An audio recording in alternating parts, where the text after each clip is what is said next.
일곱 교회, 계시록 일곱 교회를 쭉 이제 살펴봤습니다. 지난주에 라오디게 교회가 끝나고요. 이제 다시 성막을 같이 하려고 합니다. 성막을 알지 못하면 이제 요한계시록을 정확하게 알 수가 없습니다. 그래서 성막을 공부하는데 1강부터 쫙 하지를 않고 제가 6강 정도 성막을 했었습니다. 그렇기 때문에 지금 제 7강 떡상부터 성막 강의를 하는 것을 이해를 하시기 바랍니다. 하나님 말씀 출애굽기 25장 23절부터 30절까지 한 목소리로 봉독하겠습니다. 너는 조각 녹으로 상을 만들 때 길이는 2규빗, 너비는 1규빗, 높이는 1규빗 반이 되게 하고 순금으로 싸고 주위에 금태를 두르고 그 주위에 손바닥 넓이만한 턱을 만들고 그 턱 주위에 금으로 태를 만들고 그것을 위하여 금고리 넷을 만들어 그 네 발 위에 네 모퉁이의 발대에 턱 곁에 붙이라. 이는 상을 낼 채를 꿰 것이며 또 조각목으로 그 채를 만들고 금으로 쌓아 상을 이것으로 낼 것이니라. 너는 대접과 숟가락과 병과 붓는 상을 만들 때 순금으로 만들며 상 위에 진설병을 부어 항상 내 앞에 있게 할지니라. 아멘. 이 성막은 하나님이 에덴 동산에서부터 이 성막을 디자인하셨습니다. 에덴 동산에 보면은 하나님이 서늘한 시간에 아담과 하와를 찾아서 오셨어요. 아담과 하와를 찾아서 오신 그것을 우리가 뭐라고 하냐면 히브리 말로 임마누엘이라고 합니다. 임마누엘이라고 하는 임마는 with, 누는 us고요. 그 다음에 엘은 하나님이에요. 가신데 God with us. 하나님이 우리와 함께 계신다. 에덴 동산에서부터 하나님은 천지를 창조하시고 그냥 너희들끼리 잘 살아 이렇게 하고 떠나가신 하나님이 아니세요. 보통 그런 신앙을, 그런 믿음을 이신론이라고 그러죠. 신이 떠났다. 그 과학자들은 그렇게 믿습니다. 세상이 이렇게 복잡한 걸 봐라. 어떻게 하나님이 계시는데 이렇게 세상이 복잡합니까? 왜 어려운 일이 있습니까? 그러므로 하나님은 만든 것은 틀림없는데, 창조주이신 것은 틀림없는데 창조해놓고는 손을 떼고 떠나셨나 보다. 이렇게 생각하는 분들이 있어요. 지성인들 중에서 그렇게 생각합니다. 그런데 우리 하나님은 창세기에서부터 보면 에덴 동산에 아담과 하와를 찾아서 오셨어요. 떠나지 않으셨어요. 창조하신 거 틀림없고 그들도 창조하신 거 인정합니다. 그런데 그들은 떠났다고 생각하는데 에덴 동산에 아담을 찾아오셨잖아요. 그러니까 이신론이 아니에요. 하나님은 우리와 함께 계셔요. 그래서 그것을 뭐라고 그러냐 하면은 임마누엘, 우리와 함께 계시는 하나님, 또 더 줄여서 임재하시는 하나님, 그렇게 믿는 거죠. 근데 그 하나님이 에덴 동산에서부터 아브라함을 또 불러내시고 또 이스라엘을 애굽에서 큰 민족으로 키우셨죠. 그래서 한 200만 내지 300만 명 정도의 민족으로 만드셨어요. 애굽에 들어가서 60만 명은 무슨 얘기냐면 그 전쟁에 나갈 수 있는 20살 이상의 남자가 60만 명이에요. 그러니까 전체 인구는 200만 명인지 300만 명인지 세라고 하지 않으셨기 때문에 정확한 수를 모릅니다. 근데 하나님이 그들을 또 이제 홍해를 건너서 이렇게 이끌어내시죠. 이끌어내시면서 이제 광야에서 시내산으로 그들을 이끌어내시고 시내산에서 언약을 맺으셨습니다. 너희는 내 백성이 되고 나는 너희의 하나님이 될 것이다. 그래서 하나님의 백성은 이런 생활 지침을 따라서, 원리를 따라서, 프린시플을 따라서 살아라. 그래서 주신 것이 십계명하고 율법을 주셨어요. 그리고 하나님이 십계명과 율법 주신 것까지는 우리가 다 아는데 성막 주신 거는 깜빡 잊어버리는 경우가 많은 것 같아요. 그래서 성막을 주셨어요. 근데 성막은 어디서부터 나오냐면 십계명은 그 율법은 몇 장 안 나와요. 그런데 성막은 출애굽기 25장부터 40장까지 계속 나옵니다. 그리고 민수기에서도 성막 이야기가 나오고요. 계속 나와요. 레위기는 뭐 성막에서 어떻게 제사를 드릴까 그 얘기가 그렇습니다. 그리고 이제 나중에 솔로몬이 성전을 지었죠. 그리고 나서 이제 그 바벨론이 쳐들어와 가지고 성전을 다 초토화시켰죠. 그때의 그 법궤, 가장 중요한 하나님의 임재를 상징하는 법궤는 누군가가 숨겼어요. 누가 숨겼는지 몰라요. 예레미야가 숨겼다고도 그러고 숨기고요. 다른 거는 다 초토화시켜가지고 성전 자체가 없어졌습니다.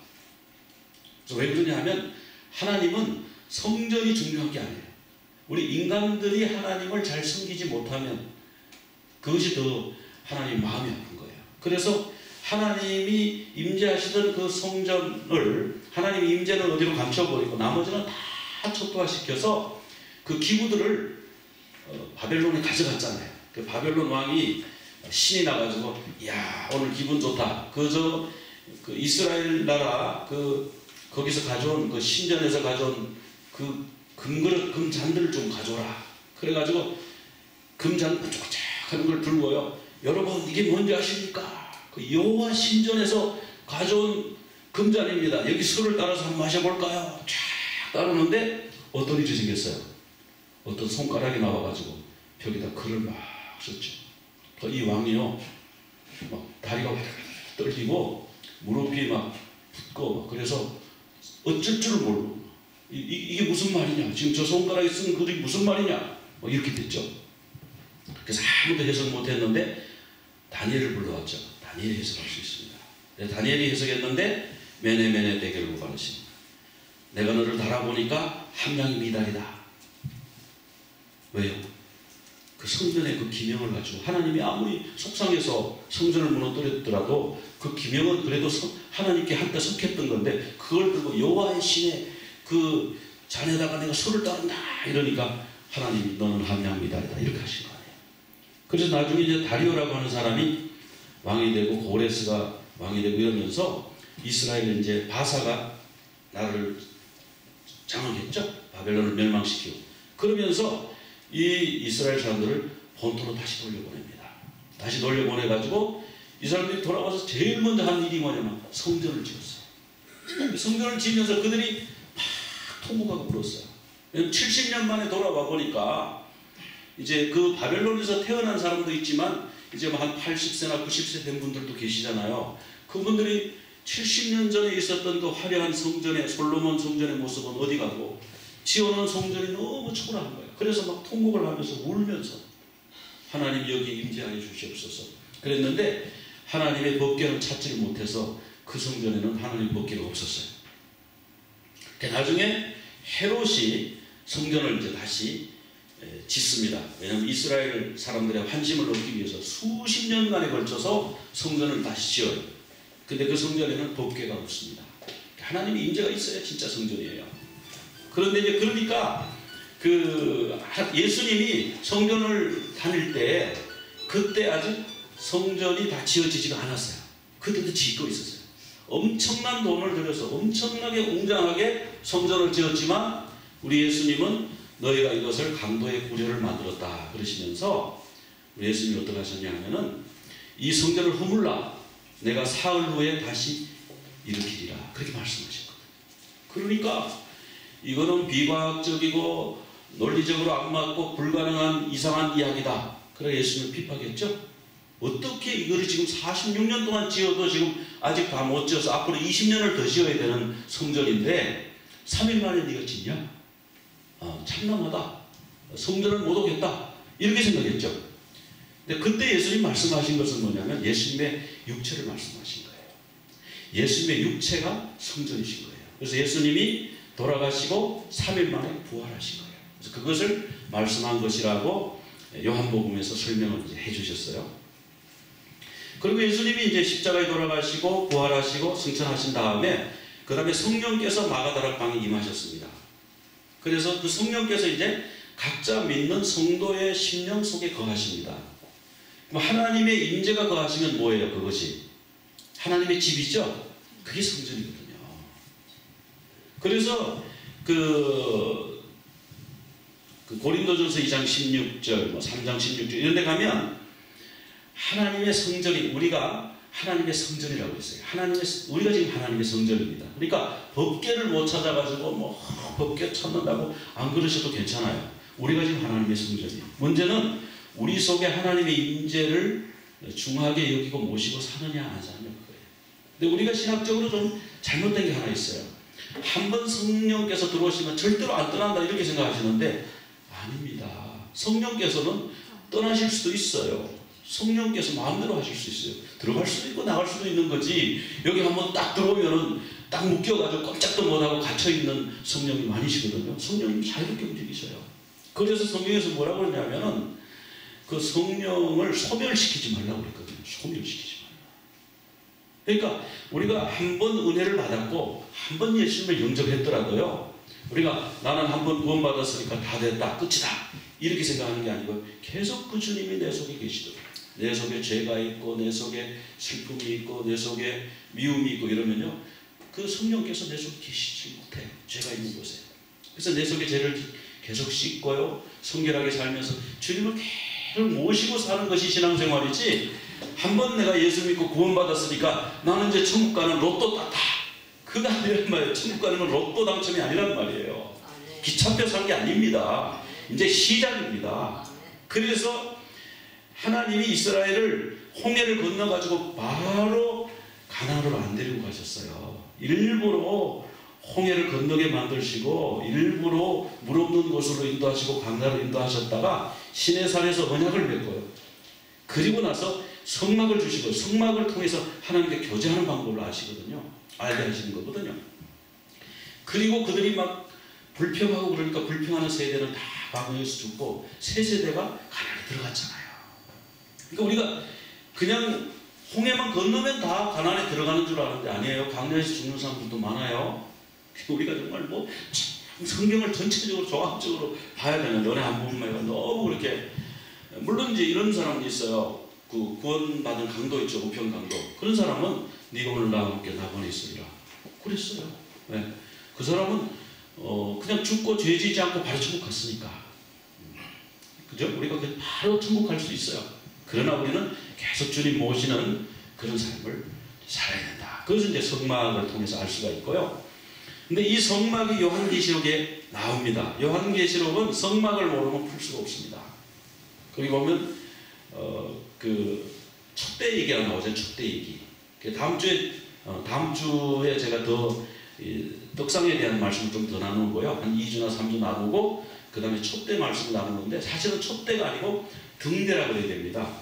히브리 말로는 메노라라고 하는 말이 더 정확한 말인데 예수님이 그 등대 사이를 지나다니시더라. 그게 나와요. 촛대 사이를 다니시는 예수님. 이게 뭐지? 예수님 왜 천국에 왜 불이 꺼졌나? 정전이 됐나? 왜 초를 켜놨지? 초가 아닙니다. 그 성전에 있는 성막에 있는 메노라 사이를 다니시는 거예요. 올리브 기름으로 불을 피우는 메노라 사이를 다니시는 거예요.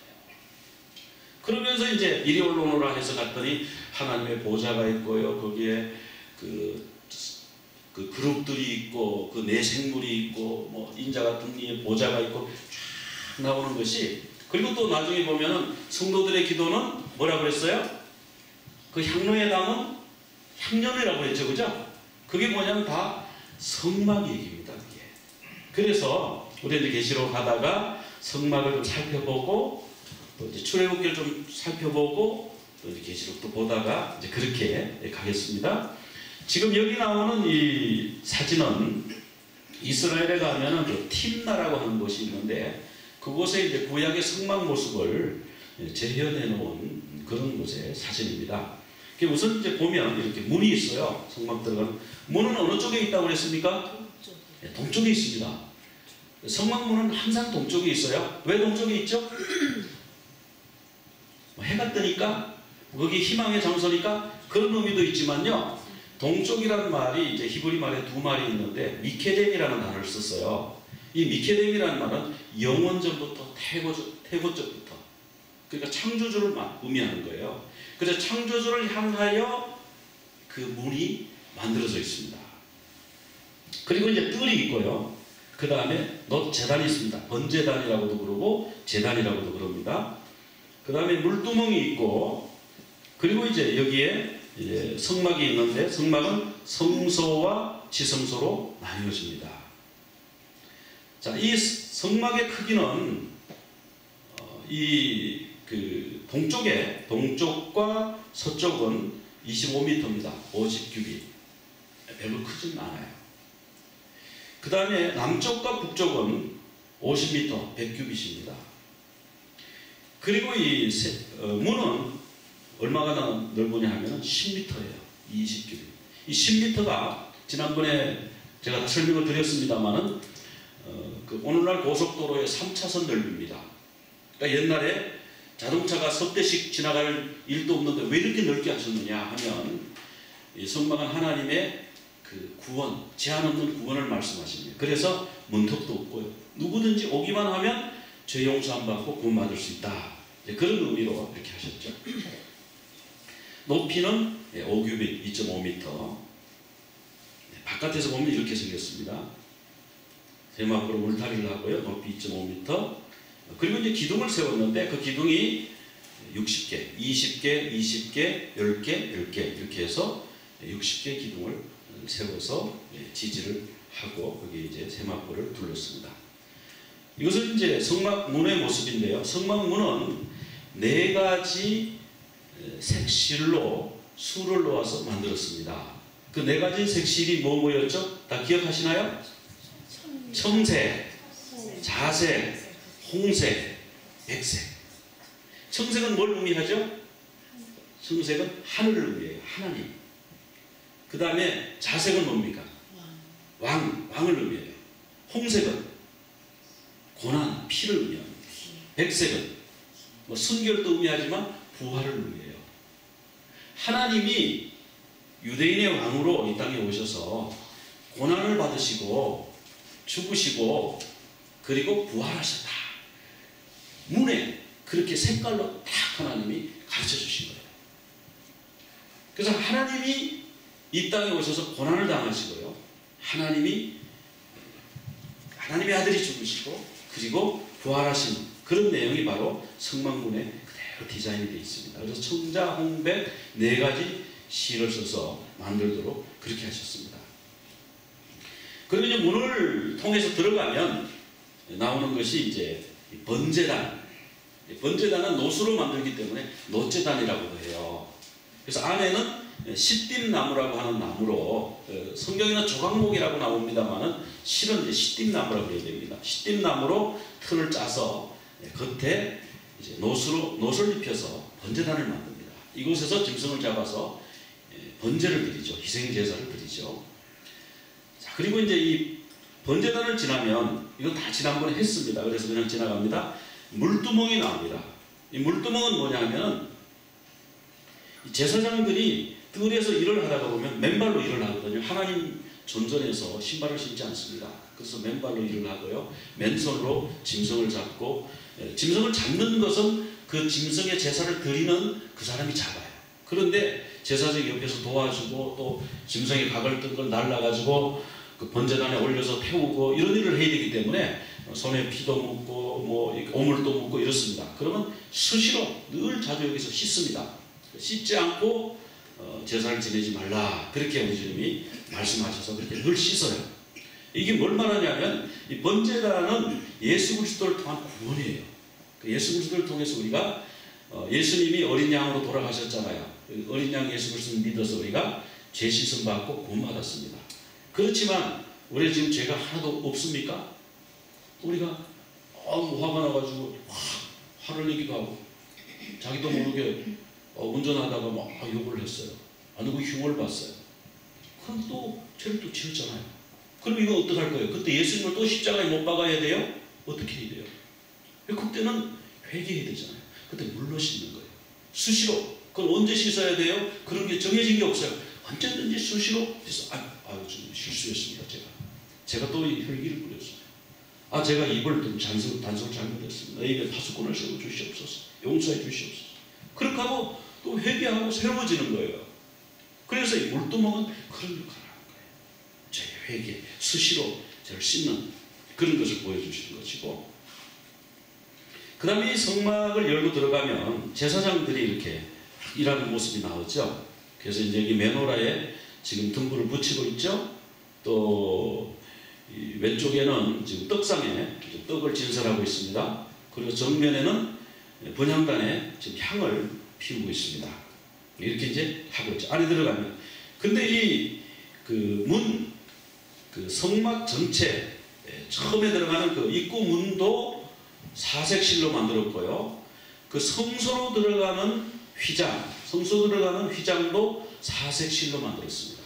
그러니까 성막 문, 그 다음에 성소 들어가는 휘장, 그 다음에 지성소로 들어가는 휘장, 그 다음에 성소와 지성소의 지붕의 첫 번째 덮개, 그리고 대제사장의 옷, 다 4가지 색깔로 만들게 했고요. 대제사장의 옷에는 한 가지가 더 첨가됐습니다.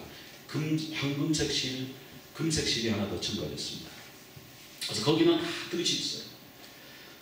자, 그래서 성막의 이제 기구의 지도를 한번 살펴보면 우선 성막문, 사색으로 된 성막문을 통해서 들어가죠. 번제단이 나오죠. 그리고 물두멍이 나오죠. 그리고 이제 메노라가 나옵니다. 등잔대, 성경이 등잔대 이렇게 나옵니다만, 그 다음에 이제 떡상이 나옵니다. 황금으로 만든 떡상이 나오죠. 그리고 이제 분향단, 금으로 만든 금향단입니다. 이 기구들은 다 100% 안에 금이 아니고 십dim나무로 짜고 겉에 금을 입혔습니다. 그리고 이제 지성소에 들어가면 이제 법궤가 있고, 법궤는 언약궤라고도 불립니다. 그리고 그 위에 그룹이 있고, 그리고 그 법궤를 덮는, 좀 쉽게 말하면 뚜껑이라고 할 수 있는데, 법궤를 덮는 그 부분을 속죄소라고 불러요. 그것은 나중에 차례차례 설명을 다 드리겠습니다. 이것을 보고 나면, 이 성막을 알고 나면 그 성막이에요. 구약의 복음입니다. 신약의 4복음서가 있는 것처럼 그 구약에도 복음서가 있어요. 그 복음서가 성막이에요. 다 예수님 얘기입니다. 그러면 오늘 이제 떡상에 대해서 한번 살펴보는데요. 우리가 진설병이라는 얘기 많이 들어보셨죠? 진설병. 너무 어려운 말이에요. 다른 사람, 지나가는 사람 보고 물어보세요. 진설병이 혹시 뭔지 아세요? 모릅니다. 그리고 또 알아도 이상하게 아는 분이 많아요. 그런데 이 진설병이라고 하는 말은 너무 한문이라서 어려운데, 그냥 쉽게 한국말로 하면은 그냥 늘 보여주는 떡, 늘 그 위치에 놓아두는 떡이란 뜻이에요. 그러니까 진짜가 늘어놓을 진이고 설자가 베풀설이에요. 그래서 진설병. 영어로는 쇼브레드. 얼마나 쉬워요. 영어로는 보여주는 떡. 근데 이 떡은 항상 있어요. 일주일 내내 7 days, 24 hours 항상 있어야 되기 때문에 진설이라고 그러는 거예요. 항상 있어야 된다. 히브리 말로는 레헴파님이라고 그래요. 그 파님이 얼굴이라는 뜻도 되기 때문에 얼굴떡, 또는 그게 앞이라는 뜻도 되기 때문에 주님의 임재떡 이렇게 해도 되는데요. 레위기 24장 6절에 보면은 여호와 순결한 상, 이것은 떡상을 말하는 거죠. 그 위에 2줄로 한 줄에 6씩 진설하고, 우리 한문이 좀 어려워요. 2줄에 한 줄씩 그냥 이렇게 차곡차곡 포개어서 보이게 놓고 이렇게 말해야 됩니다. 그 다음에 안식일마다 이 떡을 여호와 앞에서 항상 진설할지니.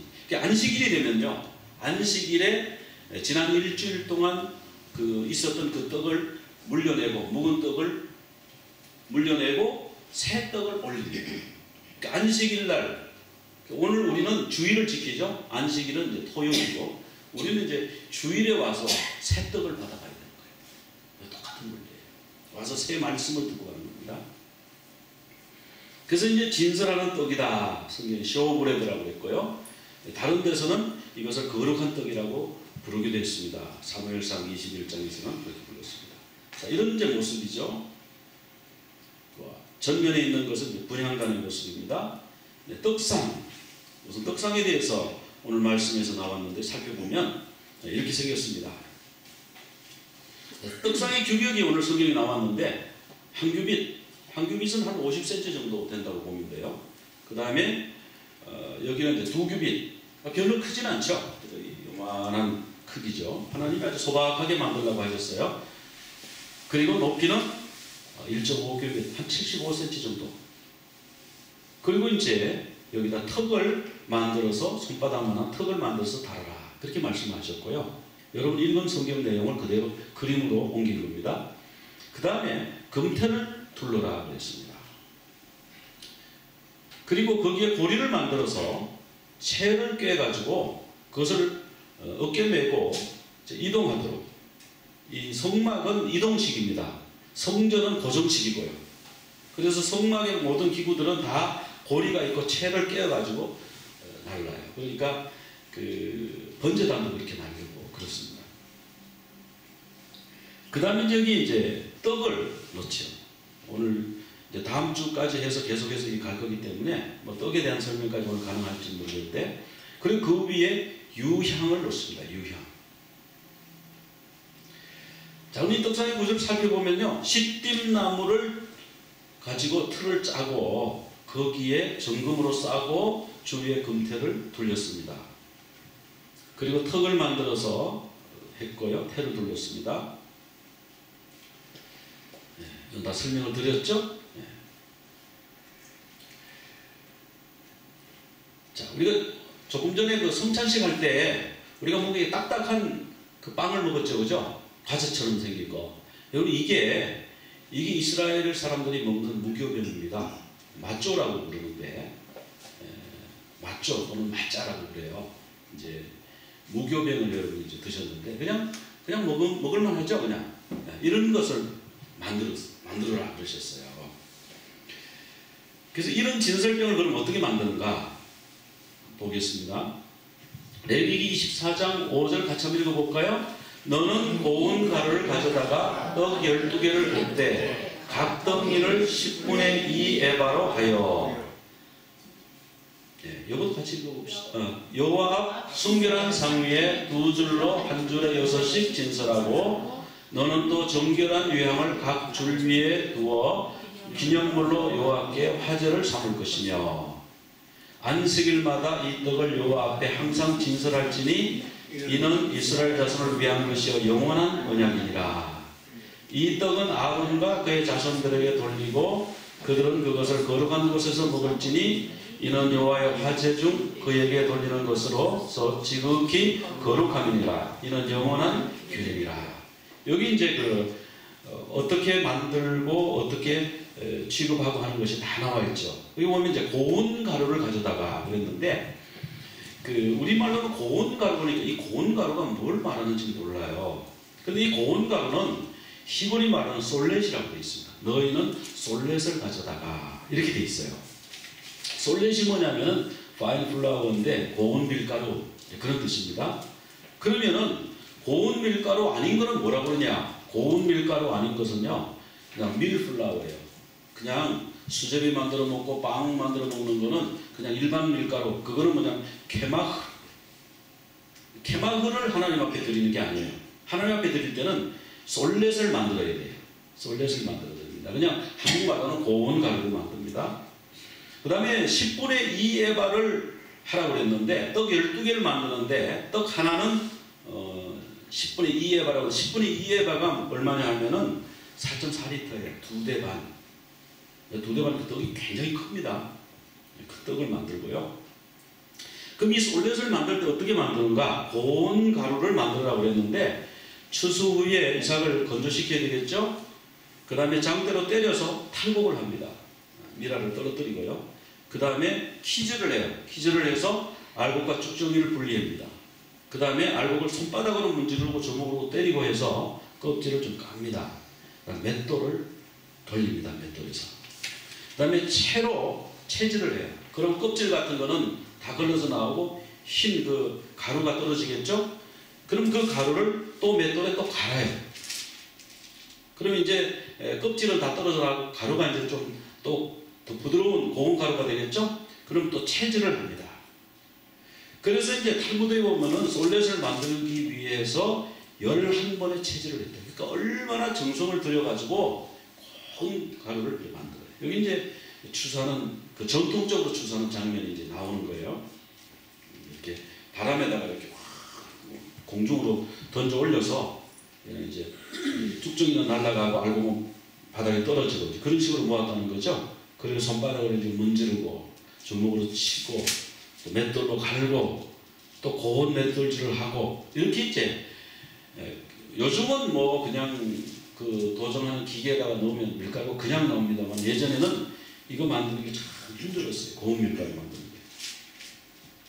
그럼 이 솔렛은 무슨 의미가 있는가? 고운 밀가루는 자, 고운 밀가루는 뭡니까? 알곡이 그 쭉정이가 분리가 되고 문질러지고 또 주먹으로 맞고 맷돌로 갈고 채로 걸러지고 이 고통의 과정이 있는 거예요. 이 고운 가루가 되려면.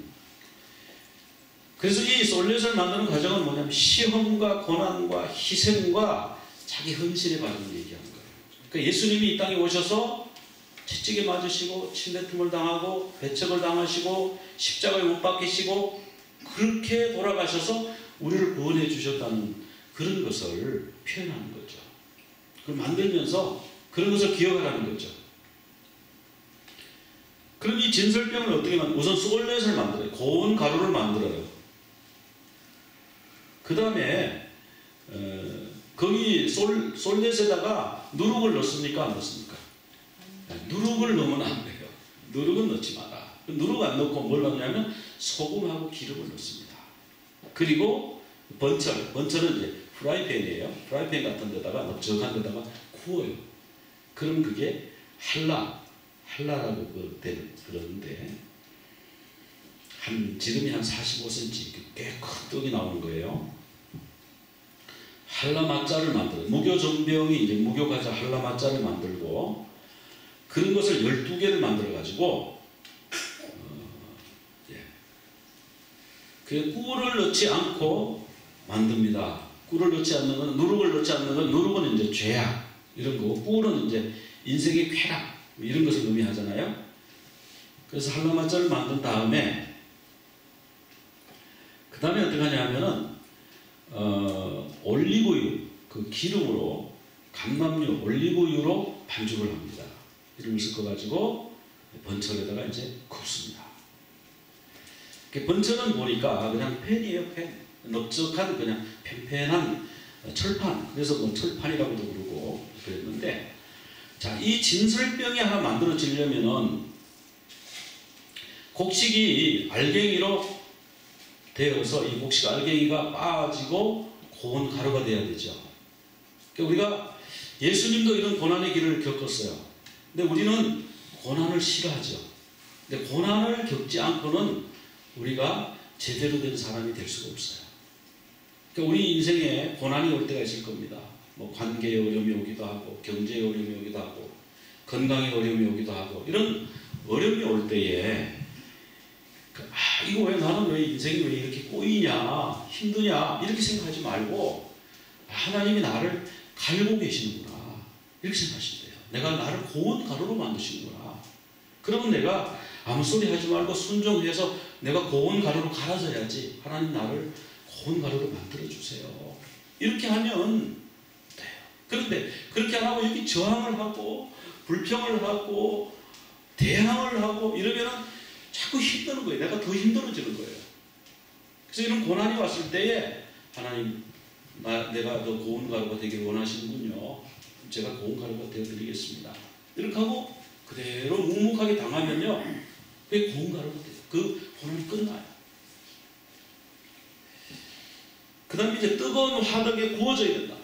불같은 시험이 올 수도 있어요. 그래서 그럴 때 막 어떤 사람 못 견뎌서 애들은 뭐 뛰어내리기도 하고 뭐 이러잖아요. 근데 그렇게 하는 게 아니죠.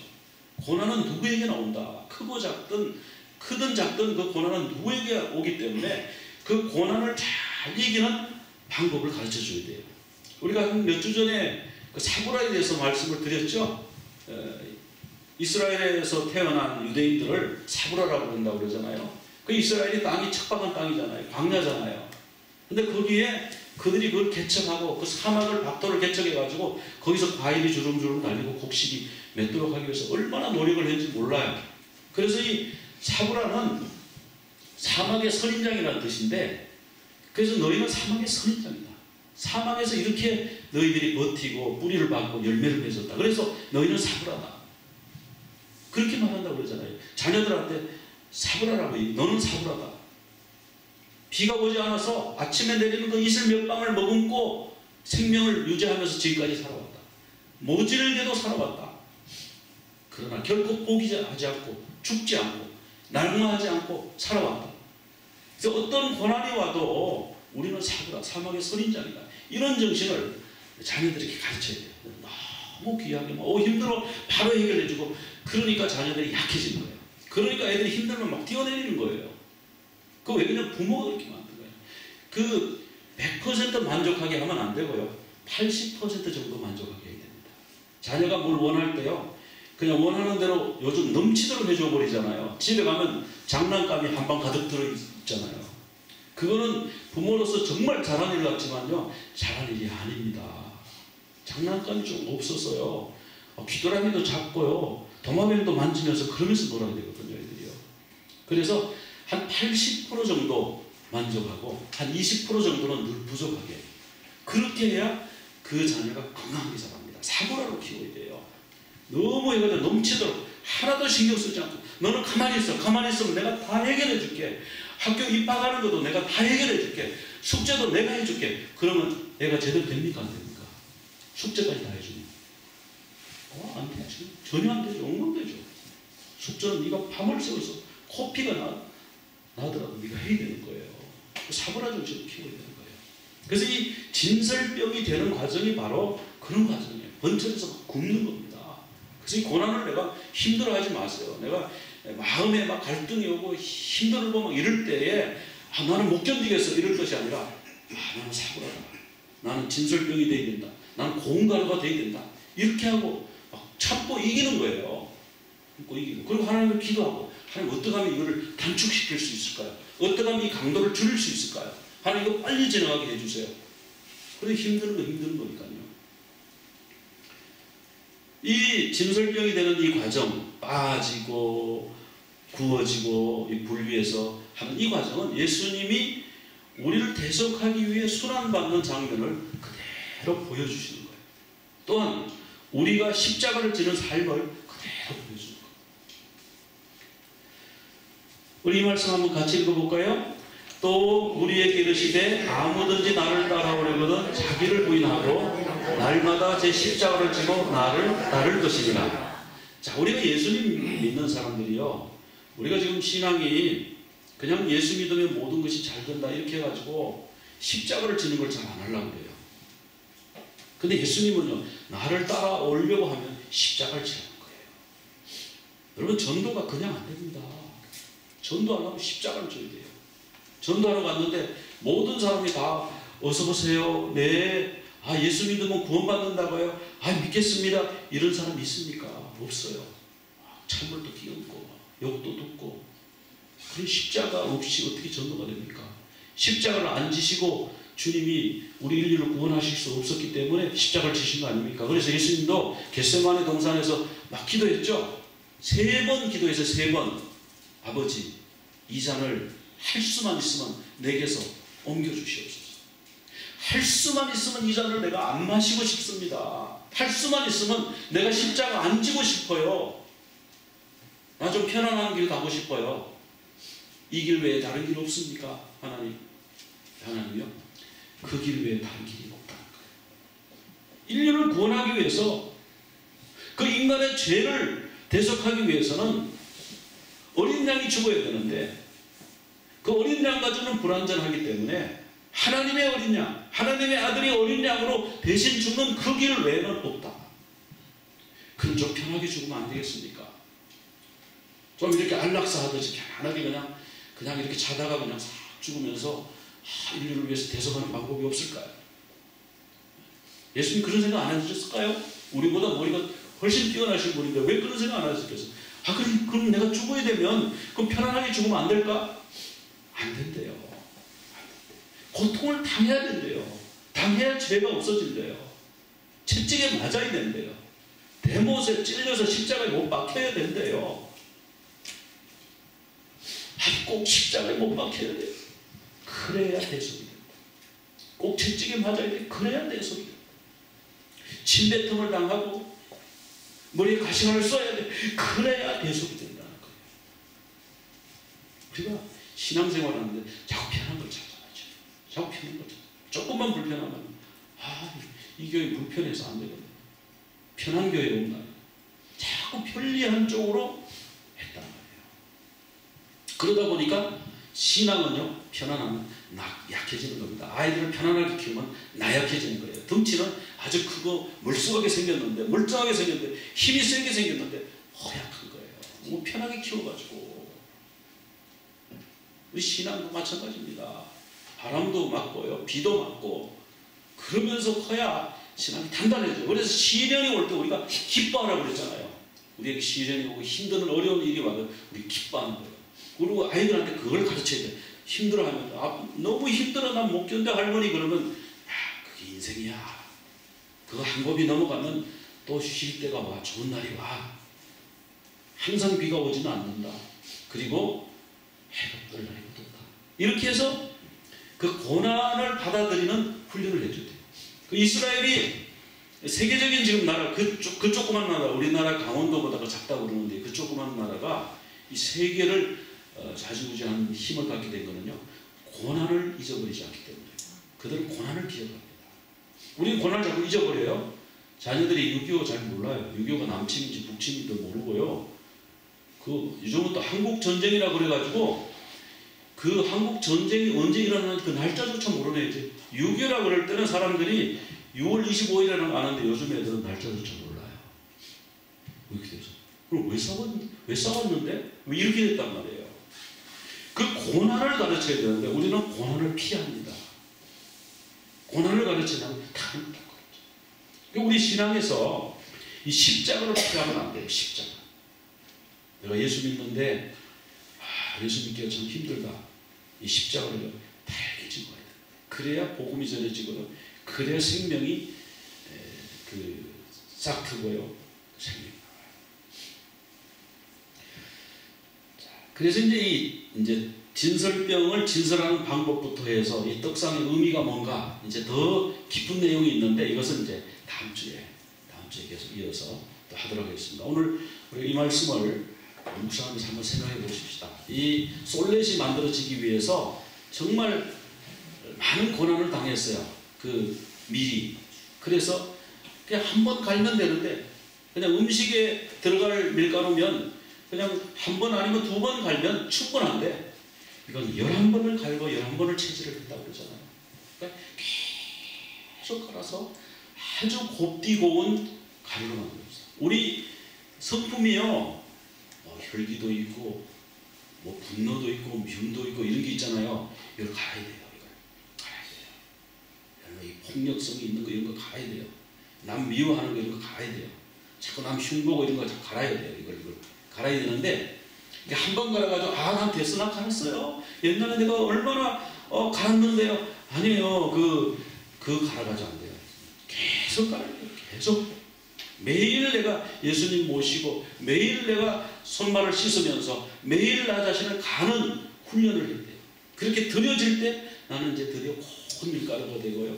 그러면 내 인생에 고난이 다 없어지고 주님 앞에 내가 영광스럽게 흠도 없고 점도 없는 자로 신부로 주님 앞에 서게 되는 줄로 믿습니다. 기도드리겠습니다. 하나님 아버지, 오늘 말씀을 통해서 진설병이 되기 위해서 솔렛이 되어야 되고, 그 솔렛 구운 가루가 되기 위해서 수도 없이 갈아져야 되는 고난이 있는 것을 주님 오늘 저희들이 말씀을 통해서 보았습니다. 주님, 저희들은 고난을 싫어합니다. 저희들은 좋은 것만 가르치고, 우리가 부자이고 우리가 잘 살고 그런 것만 이야기하고, 정말 우리가 어려웠을 때, 가난했을 때 얼마나 힘들었는지, 얼마나 먹고 살기 힘들었는지, 얼마나 생활이 빈곤했는지, 내가 얼마나 질병 때문에 고통을 당했는지, 이런 얘기는 하면 기분 나빠하고 피하고 그런 경향이 있습니다. 그러나 성경에 올리는 고난을 너희들이 기억하고, 그 고난을 통해서 너희들이 더 고운 가루로 되고 주님의 준비하신 사람들로 갖춰져 가는 것이고, 주님의 정결한 신부로 되어가므로 너희들이 고난을 두려워할 것이 아니라, 피할 것이 아니라 그 자기 십자가라고 생각하고 치고 날마다 주님 앞으로 나오라고 하는 그 귀한 말씀을 오늘 저희들이 봤습니다. 주님, 이 말씀을 저희들이 마음에 새기며 어떤 어려움이 와도 감사하며 주님을 향하여 나아갈 때 기쁨으로 달펴지고 나가는 우리 모두가 다 되도록 주님 도와 주시옵소서. 예수 그리스도 이름으로 기도드리옵나이다. 아멘.